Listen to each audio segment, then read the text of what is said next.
Evidence of God, told to you by the person who lived it, Esther Luttrell. Episode 1.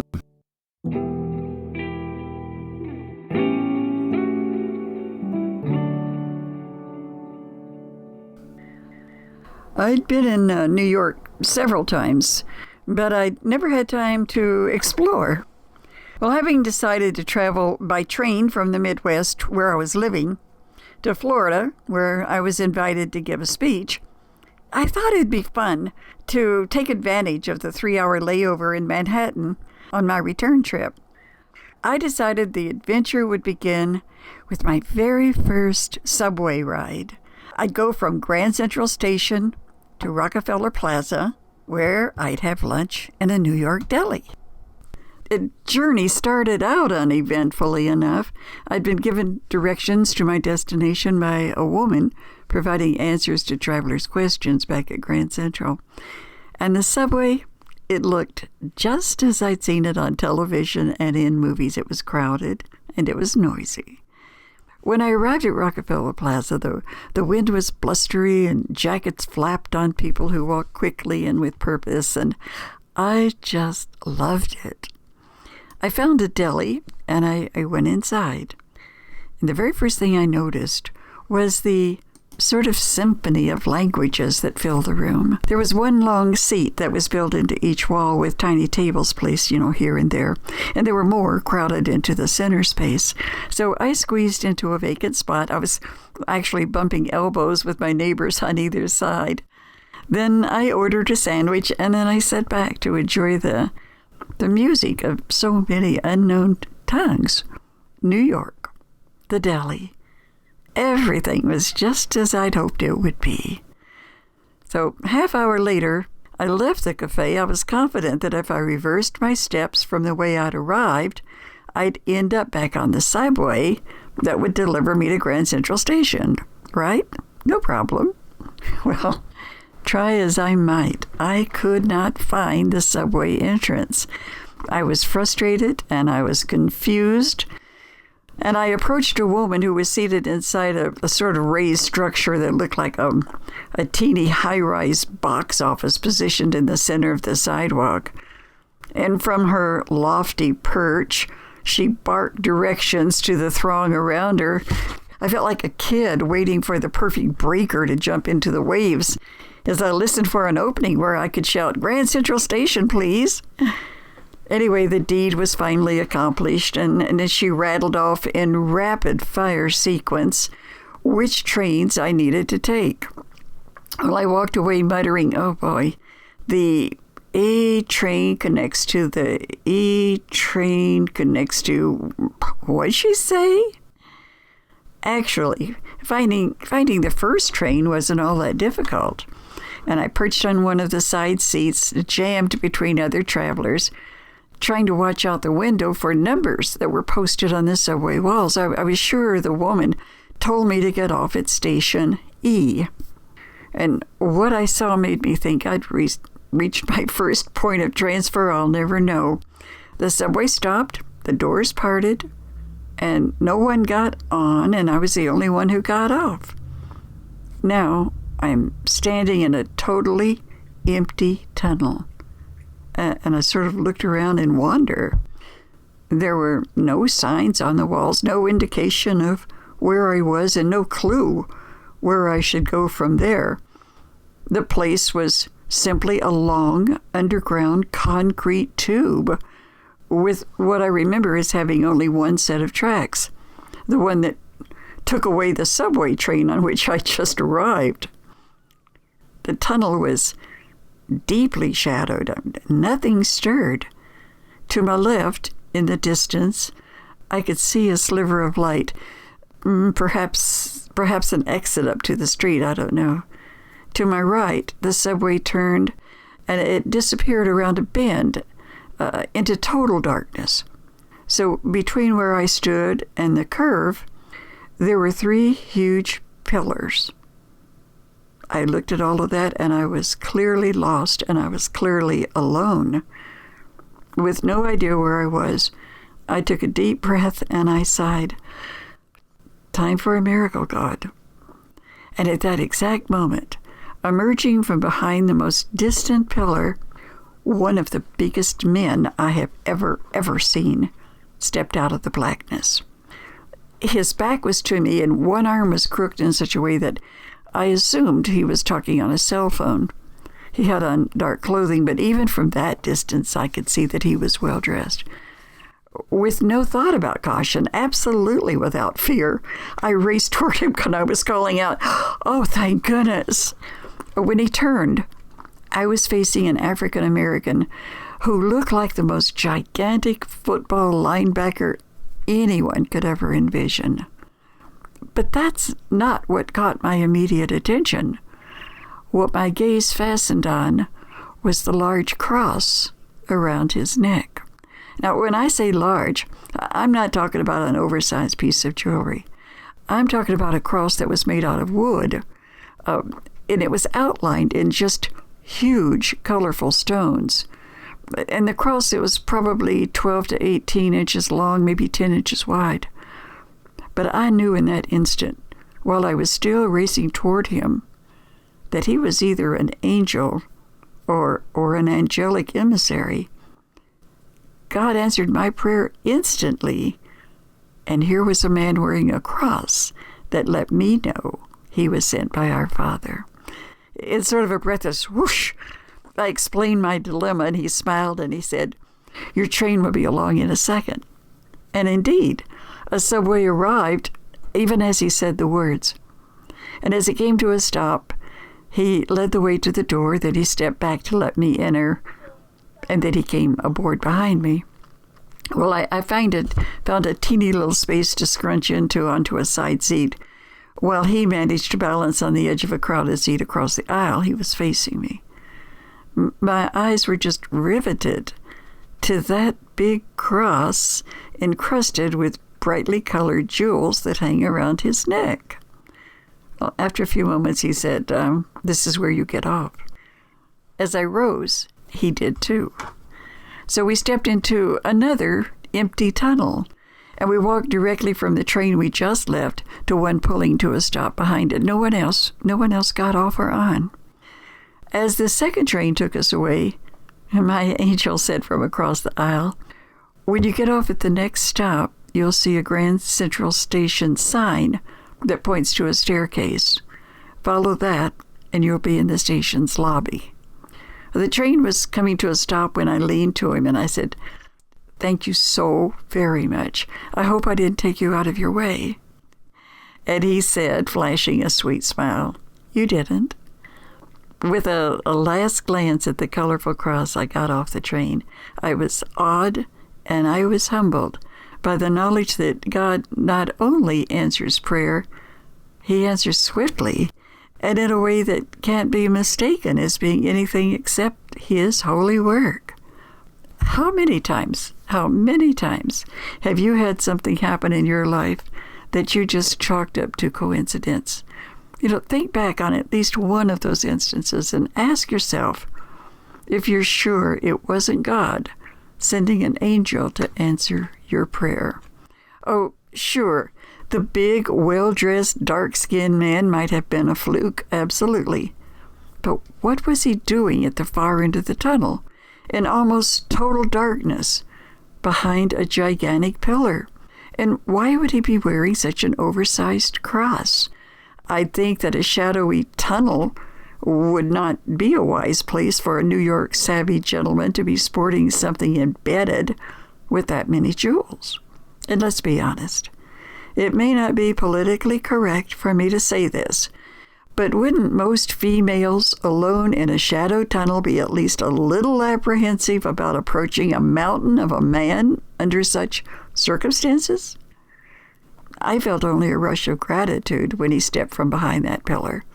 And the cross, to me, that was instant confirmation that God had answered my prayer. And for days, weeks even, I couldn't stop thinking about God's instant response, the dramatic way in which he responded. I felt certain it was so that I wouldn't get the notion that it might be a coincidence or anything but exactly what it was. Immediate answer to my prayer for a miracle. And I began to notice how many times I'd hear people say, the strangest coincidence happened to me the other day. And they'd tell their story that smacked so loudly of God that I wanted to shake them by the shoulders and yell in their ear, that was God, you twit. How can you not recognize the work of God? Well, Isaiah 41:13. For I, the Lord your God, hold your hand. It is I who say to you, fear not, I am the one who helps you. Dear Lord, these are the moments that I now realize were evidence of you in my life, and I thank you. Just say that to yourself. Dear Lord, these are the moments that I now realize were evidence of you in my life, and I thank you.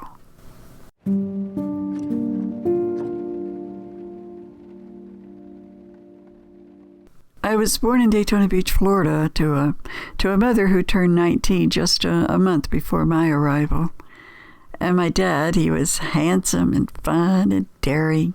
He was a stuntman during the Depression. He parachuted from a single-engine plane several thousand feet up over the Atlantic into a little fishing boat, and the crowds all cheered from the beach. He was just a little over 5 years older than Mom. Because of my dad's gypsy nature, we left Daytona when I was only 3 months old, and it sort of set a pattern for the rest of my life, or at least until I was 14. I attended more than 20 schools in 9 years, and I loved it. Mom worried because often I wasn't able to enroll in a new school until the semester was almost over. But Dad would counter her argument with, don't worry, Marge. She's getting the best education in the world. She's seeing places, important places, historic places, not just reading about them. And she'll never meet a stranger. She'll be able to adjust to anything life throws her way. Well, he was right, of course, except for a few obvious challenges that sort of lifestyle brings with it. I never learned to maintain relationships. I didn't know a lot about stability or forming roots. The saving grace was that our first stop in any new city was the local museum, and from there, other monuments or historical sites. I could recite the capital of every state before I entered kindergarten. Although I was always the new girl in school, I never felt excluded. I felt I was able to observe others, and I really delighted in their friendships with one another. I loved to watch them interact, and it never dawned on me that I could even be seen. I felt invisible, but never lonely. And since I wasn't raised in a church, I didn't know about any particular doctrine. Someone gave me a Bible when I was, about 10. And I actually did read parts of it. The book of Revelation, oh my goodness, that was too scary, and it was totally incomprehensible. And Genesis, well, that was too filled with begets. I did, however, I really love the stories told in the book of Matthew. Mother would see me curled up in an overstuffed chair, absorbed in my big black book, and she'd give me one of her withering scowls. Don't you be reading all the time, she'd say. Too much religion will make you crazy. People go nuts trying to understand the Bible. Go on outside and climb a tree. Well, I had no desire to climb a tree. I wasn't the outdoor type. So I went back to my reading, and nothing more was said until the next time. I never heard either of my parents talk about God, except in passing. I can't think why Mama would even have addressed the subject, but I do remember that she mentioned that the world would end by fire one day, and boy, that made a huge impression. Every time I'd spot a forest fire in our travels, I was sure that was our last day on earth. All I knew about God or Jesus was what I gathered from that delightful old historical storybook called Bible. And that's what it was to me, a storybook. There was no theology attached, no explanation of the more complicated passages I skimmed over and disregarded. Also, the word home. Home had little meaning except to wish I had one. I remember as we drive through a town, especially around the dinner hour, which those of us from the South called supper back then, I'd press my nose against the back window and I'd stare down the neighborhood streets. And the image of children running along the sidewalks toward a house where a woman, and I was always sure it was the mother, was waiting in an open door, and it would just make my heart race. Sometimes I could actually hear a faint call of, "Supper's ready." Oh, what it must be like to be hurrying to a dining room table with everybody gathered around. And I'd sigh as the homey images faded from sight, and we moved on to find lodging for the night. But the word, home, how sweet. All through those years, though, I felt a closeness to God that I never talked about. I mean, who would I have talked to? I was aware, though, of his constant presence. Still, I did wonder who he was. To a child, it's all so mysterious, so incomprehensible. I spent hours pondering questions that danced around in my mind. Where was God? Where'd he live? Why did I sense him in the twinkling of the first star at sunset? Why did I feel him so close when no one ever talked to me about him? What did he look like? If only I had some image I could visualize. When I thought the word God, I drew a blank. I believed in him, but I wanted to visualize him. Mama dismissed my "Where's God?" inquiry by telling me that I'd find him in the clouds, but all I saw were sky fluff that resembled a puppy or a ship, and then it morphed into another form entirely. And it certainly wasn't the face of God, was it? As for Jesus, on the rare occasion I'd have a Saturday night sleepover with a schoolmate and attend Sunday morning, church with her and her family, I learned that Jesus loves me. That I know, for the Bible tells me so. And I saw pictures of a nice bearded man who tenderly held little lambs in his arms. I could put a face with the word Jesus. Yet it was God I yearned to know more about. In February of my 14th year, we moved from New Orleans to Tampa, Florida, where I enrolled in the 10th grade at Hillsborough High School. 2 weeks later, Daddy took me aside to tell me that he was leaving that day, and I'd never see him again. I recall the lump that filled my throat as I whispered, "Why?" And his reply really stunned me. He said, "Because I'm so disappointed in you." Gosh, a hard slap. It couldn't have hurt more. What in the world could I have done? My heroes were June Allison and Walt Disney, and my entire value system was based on what I saw in Disney movies. And I patterned myself after the person I considered the sweetest human being in the world, June Allison. I never missed a single one of her movies, and I was convinced that I was her daughter. One day I'd run into her on a city street. I could visualize that. She'd recognize me and she'd throw open her arms and I'd go racing to them crying, "Mama!" Oh, what a lovely fantasy. But now, here was my father, my one and only constant friend, telling me that he was leaving and I'd never see him again. All because he was so disappointed in me. My mind went back to something my maternal granddad said when I was about 9 years old. I had asked, "Grandpa, am I pretty?" And he replied, "Well, honey, you're pretty twice. You're pretty ugly and pretty apt to stay that way." Surely that was why Daddy was leaving. He didn't want to be seen with such an ugly creature, didn't want to have to admit that it was his daughter. Anyway, Daddy concluded our talk by telling me that our conversation was to remain our secret, and I must never tell my mother. She thinks I'm going to Georgia on business this afternoon, he said. Only you know the truth. Well, true to his word, he left, and he never came back. And true to mine, I never told my mother or anybody else, at least not for many years. I simply quit going to school. If I was that ugly, I shouldn't be seen in public. My mother, thinking that Dad must have been killed in a highway accident, eventually stopped looking for him and had a kind of mental and emotional breakdown. I don't think she even noticed that for the next 2 years I lived in my bedroom. Even in that dark, dark time, evidence of God was revealed in the fact that I was surrounded by books, mostly classics and poetry. My mother had never read one, claiming that she was too busy to waste her time on such nonsense.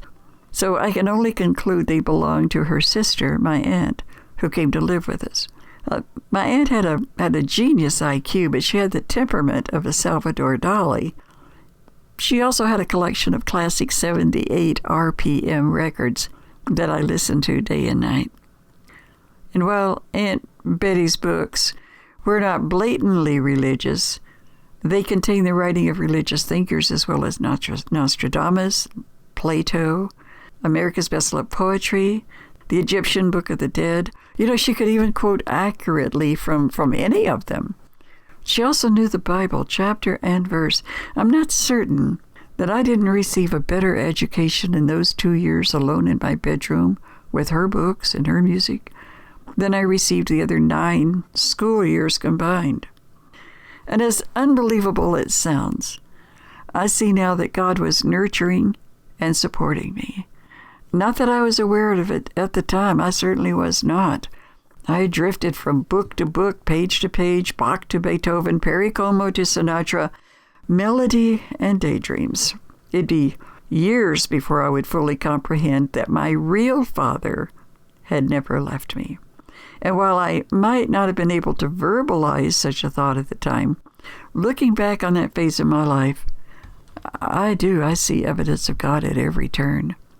Most people can relate to a time in their own life that seemed so bleak they couldn't imagine ever again walking in the light. Daddy left us without warning. His departure came out of the blue, as most disasters do.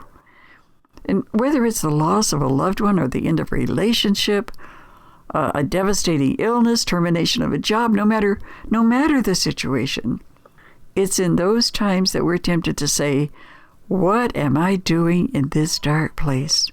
When the real question should be, what am I to learn in this dark place? Because dark places are opportunities to measure where we are spiritually. I didn't know to ask that question, of course, not back then. And yet, because I'd been comfortable in solitude all my life, I probably adjusted better than most children would have adjusted in those circumstances.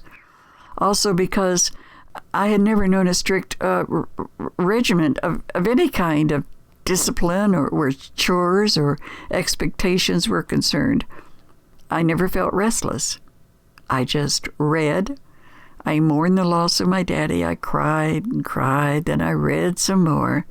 And that process was repeated day in and day out for 2 solid years. I thought I was hiding, but I know now that I was healing. With every dark moment that has come over the years since then, I've been able to realize that we have within us every bit of courage needed to face whatever it is we're being forced to face. God, in those moments, is closer than ever. He and He alone is our one true friend, and He is our one true Father. And we are beautiful in His eyes. Matthew 23:9 says, "And call no man your father upon the earth, for one is your Father, which is in heaven." Why don't you just take a few moments right here? Recall your darkest moment. Your darkest moment. At what point did you realize that God was with you every step of the way? Ask yourself that question. Think about it for a moment.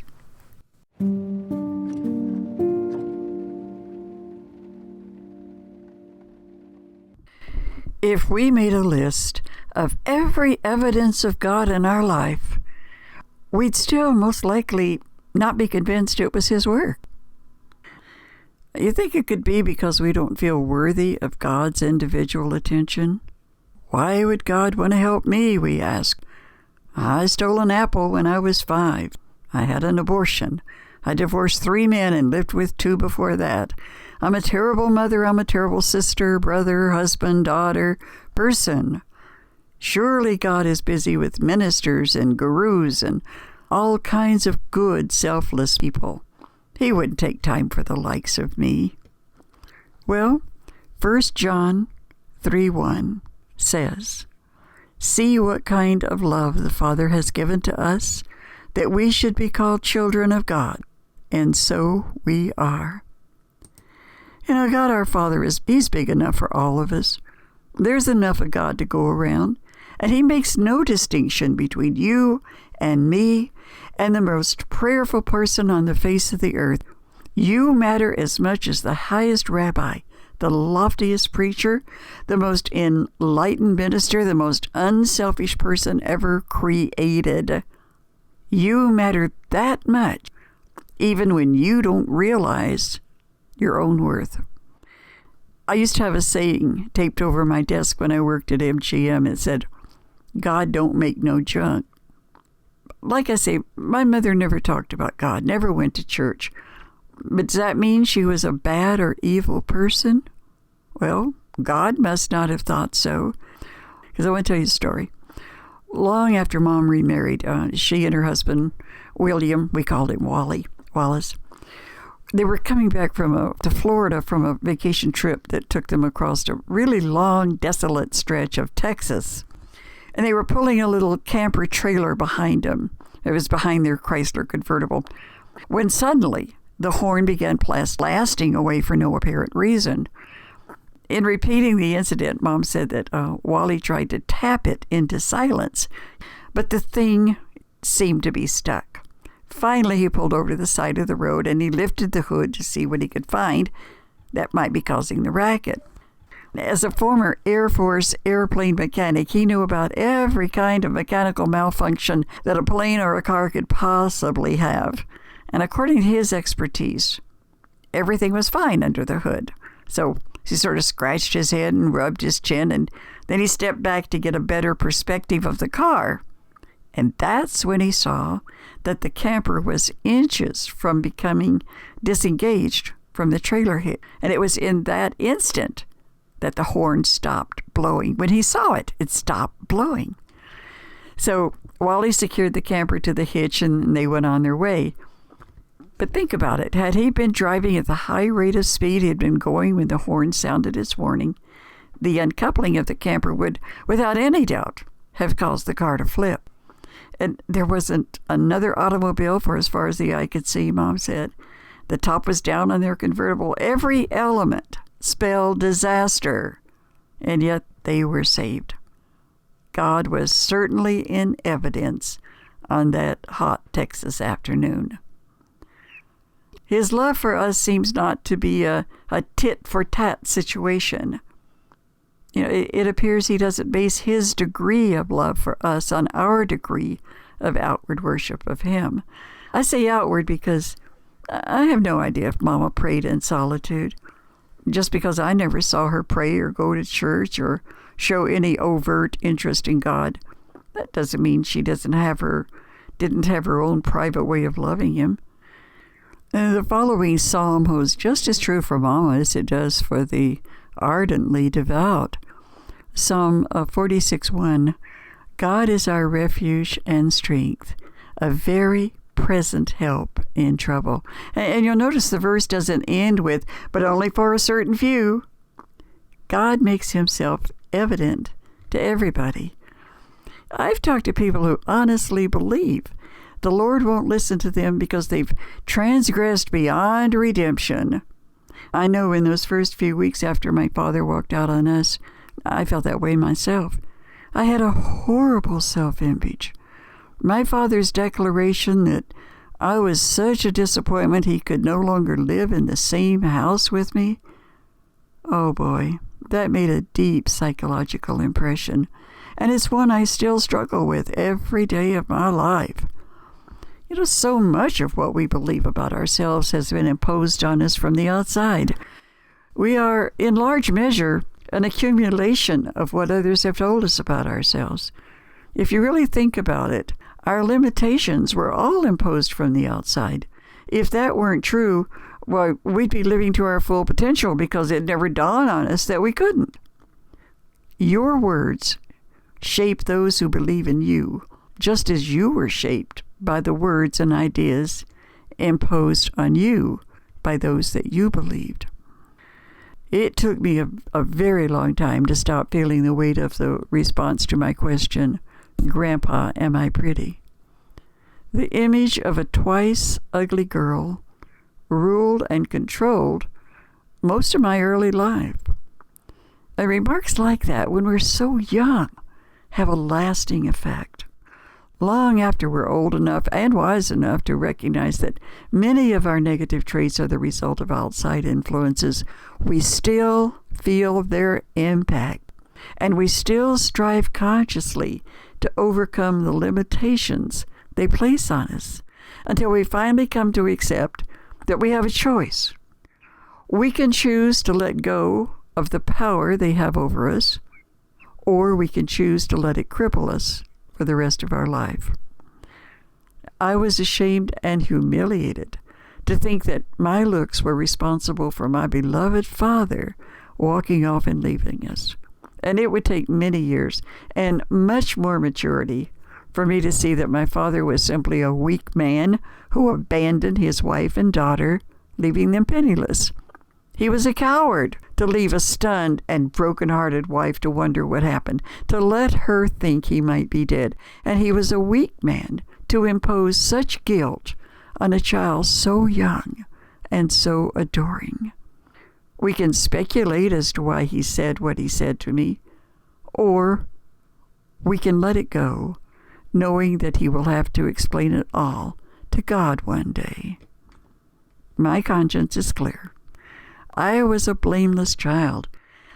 I did nothing that could possibly motivate an intelligent adult to desert his little family. My mother had never worked, never written a check, and she didn't drive a car. She was literally his little girl, and she depended on Daddy, who seemed to bask in her devotion. And years later, after Mom remarried, I confessed to the conversation between my father and me on that horrible Saturday afternoon. And Mom's expression, it grew pretty stern as I related the story. By the time I finished telling it, I realized that I'd just driven the final wedge between us, the one that could never be repaired. I mean, here she'd wondered why he left, and now she felt she had the answer. Whatever guilt she'd been harboring all those years was suddenly gone. He didn't leave because of anything she'd done. He left because of me. And she never forgave me. The remarkable thing is that I forgave her for not forgiving me. It took a while, like 30 years or more, but it was with genuine love I learned to let it go. What took longer to heal was the image of myself. It took a very long time to even come close to repairing the damage to my self-esteem and restoring my feeling of worth. In writing about the power of words, I'm reminded of a story about a man I worked with early in my career. That was at MGM. I happened to be in his office the Friday before Easter when he got a furious call from his wife, who said that their 4-year-old had eaten all of the decorated Easter eggs. Well, my friend asked to speak to the child. Bad boy, he kept repeating into the phone. Daddy's very disappointed that you're such a bad boy. The more he hammered his son with talk of what an evil child he was, the more my heart sunk. I mean, I figured it was as good a time as any to find a new job. So I waited until he hung up, and then I told him that even though it was none of my business, and even though I was not a child psychologist, It broke my heart to hear him call his child a bad boy. He's not a bad boy, I insisted. He's a good boy who has done a naughty thing.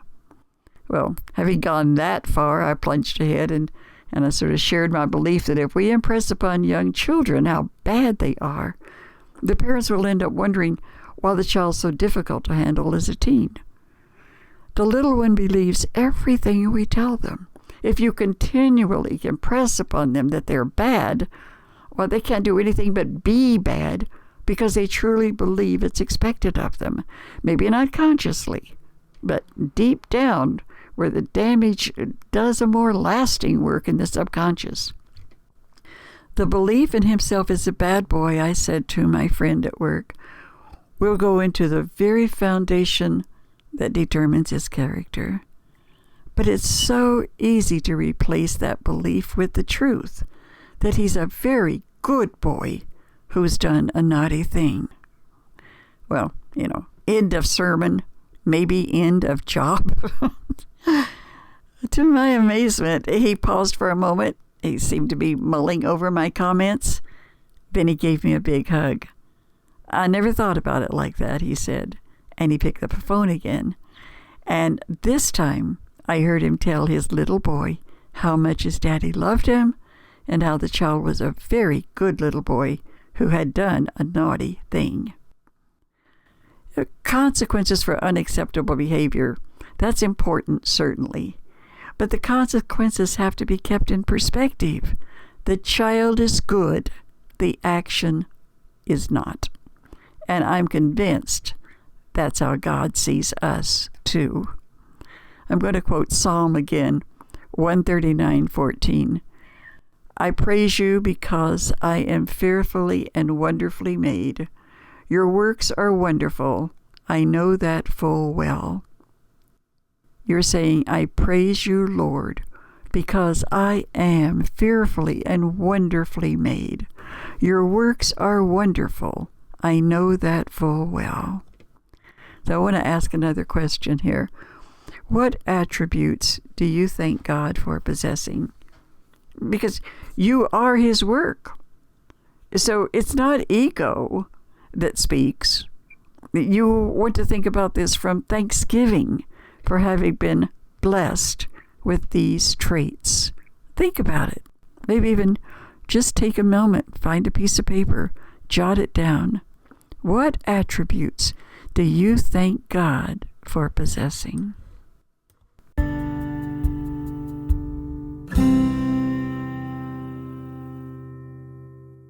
Jeremiah was the son of a Jewish priest.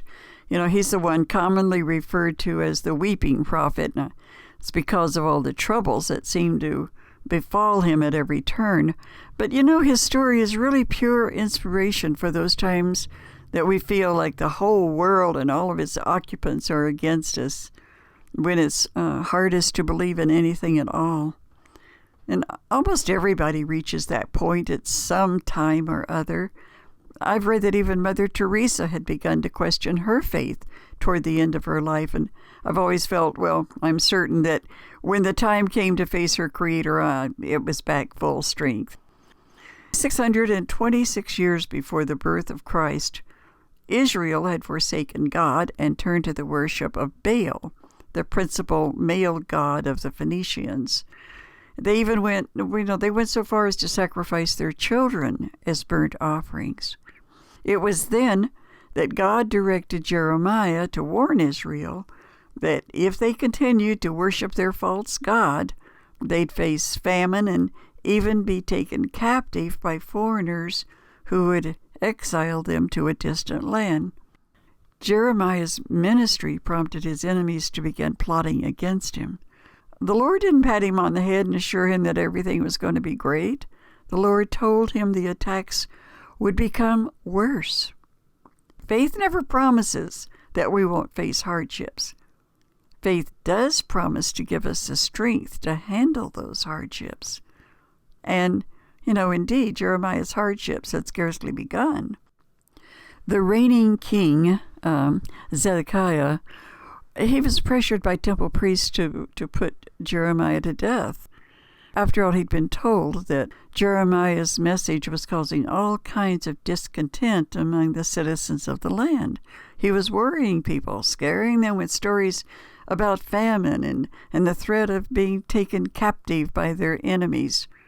And besides, the priest argued, they were free to pay homage to Baal if they wanted to. It wasn't Jeremiah's place to tell them who or what they should or shouldn't worship. Why, he had to be stopped. Well, consequently, Jeremiah was tossed into a cistern where he was allowed to starve to death.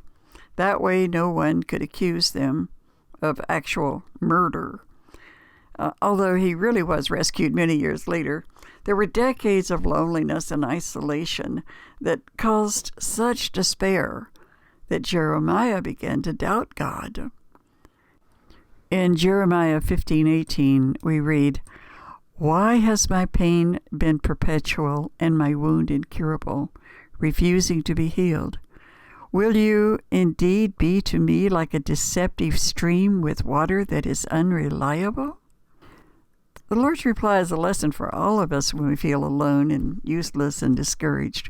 And when our faith wavers, we need to read what God said in reply to Jeremiah's mournful complaint. He said, and this is Jeremiah 15:19, "If you repent, I will restore you that you may serve me.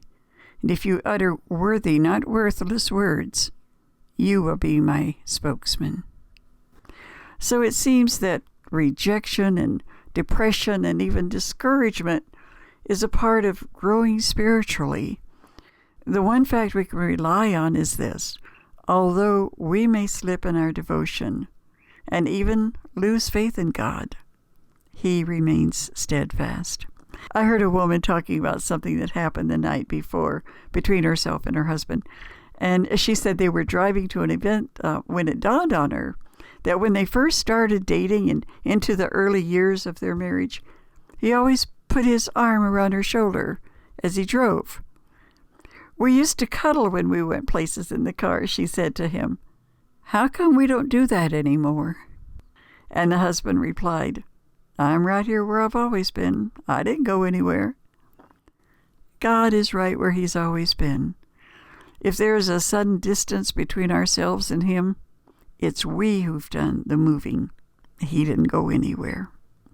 Hebrew 13:5, "For He hath said, I will never leave thee, nor forsake thee." There comes a time for all of us when we nearly lose faith, but He does wait patiently for our return. So just say to yourself, "Thank you, God, for seeing me through."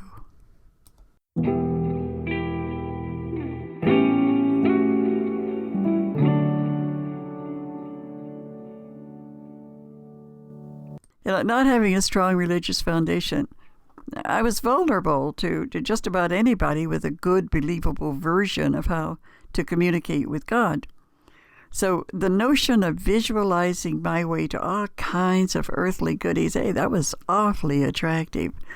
And by the time I heard that, I was living on my own, and I'd read several books and watched a number of documentaries on that subject, that if you visualize your desire, it will become a reality. That's what they all said. So I made myself a thing I called a treasure chest. It was a tiny black jewelry case with white satin lining. And every time I felt there was a real need in my life, I'd write it down on a slip of paper, and I'd tuck it inside that treasure chest. And then I'd bless that box every morning and every night before going to sleep. Friends began to kid me about it because as sure as I'd write down a need and bless it for a few days, I swear to you, it did become a reality. I swear to you, that's the truth. Sometimes a scrap of paper might have something like $100 for utilities by day after tomorrow written on it.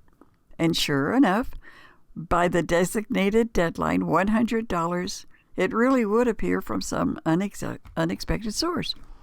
You want something, friends would ask other friends? Hey, do what Esther does. She writes it down and puts it in her treasure chest, and I swear to heaven you'll get it. Yes, sir, you'll get it. And really, that did seem to be the case every single time. Now, that seems harmless enough, doesn't it? I asked for a necessity, and I received it by accepting it as a done deal, a reality before manifestation. Actually, that method was close to getting it right, but it's tricky because we don't always know what's best for us.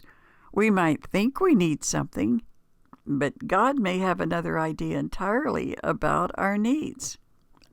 Nevertheless, He didn't create puppets.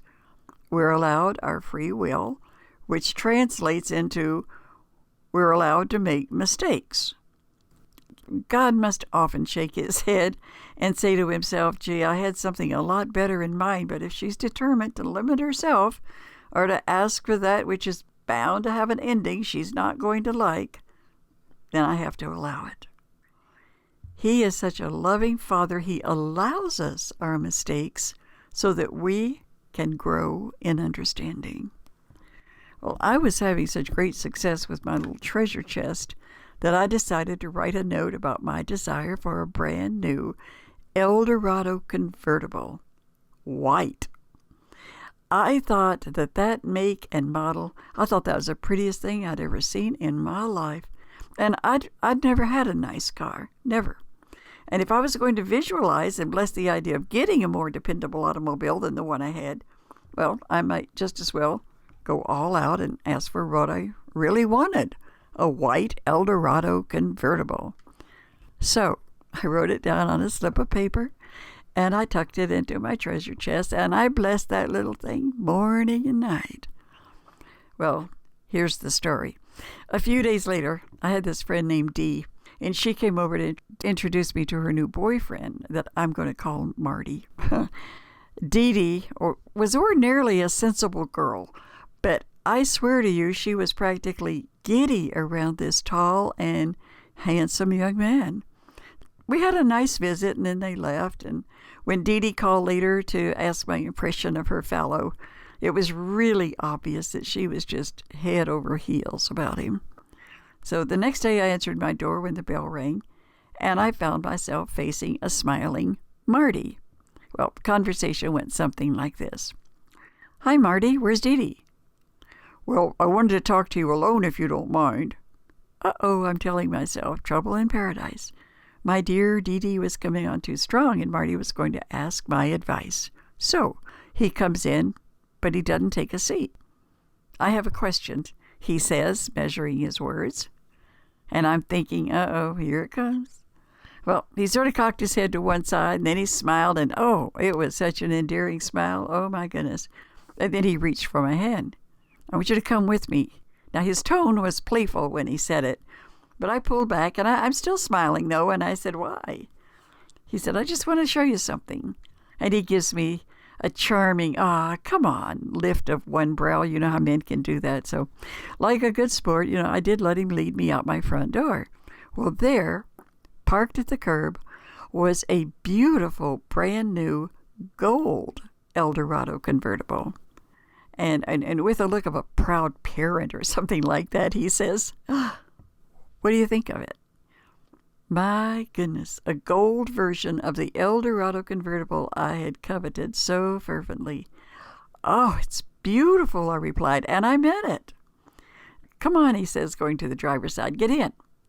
I don't think so, Marty, because I knew how Dee Dee would feel. Well, I know how she felt about the man, and I knew definitely how she'd feel if I took a ride with him. I think she wouldn't smile on that.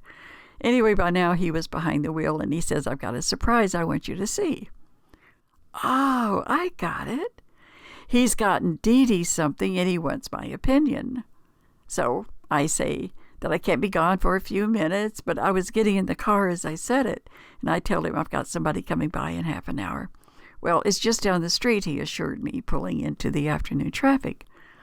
At a service station 2 blocks away, he drove around to the side of the building and pulled alongside a new, get this, white Eldorado convertible, a duplicate of the one I'd been envisioning.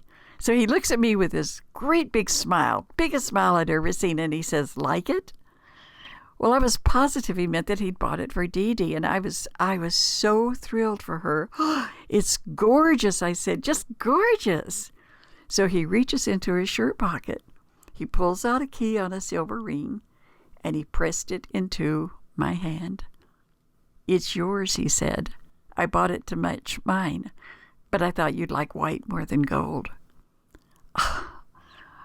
It's true. My head was spinning. I couldn't get my thoughts in any kind of order.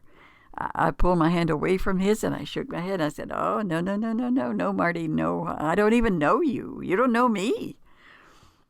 Well, his words sort of came out in a rush. He said something about he fell in love with me when I opened the door yesterday, and "You're what I've always been looking for." And I'm going, "No, thank you. No, no, no, no." I was trying to be really nice, but I was really firm. And I told him I need to go home. And Marty seemed really hurt. Maybe my rejection stung his pride more than anything else. You never know. Anyway, the moment passed. I never mentioned it to Dee Dee. They did wake up about a week or so later, but I don't think I had anything to do with it. Anyway, I have no idea what happened to the handsome young man. But I did get God's point. I did. Do you get it? And from that moment on, I used the little black box to hold my dime store jewelry. Creative visualization promises that we can attract everything from love to financial success through the power of our mind. As we are reminded in James 1:17, quote, "Every good gift and every perfect gift is from above and cometh down from the Father." So, rather than define our wants and needs through visualization, we should rely wholly on God. And my prayer now is, "Lord, you know what I need. You alone provide for me, and I trust that all needs are met. Thank you for your perfect gifts." I'm not saying it's wrong to keep a positive image in your mind. When we've got a broken bone, it's wise to visualize that bone is strong. And when we hold the hand of a sick child or friend, it's very wise to keep our mind on an image of them as nothing but perfect. But it's different from telling God we want a white Eldorado convertible. He knows what we need. If we need a car, we'll get one that's right for us and for our circumstances. I wouldn't have been able to afford the gasoline it takes to fill one of those Cadillac tanks, and I sure as the world would not have been able to afford the upkeep or the taxes. God knew that a Volkswagen was just about right for me.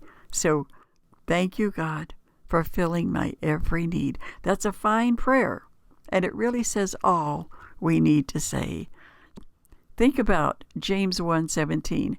"Every good gift and every perfect gift is from above and cometh down from the Father." Take a moment. If you're making little notes here on a piece of paper as we go, jot down the gifts that God provided you without you ever even having to ask.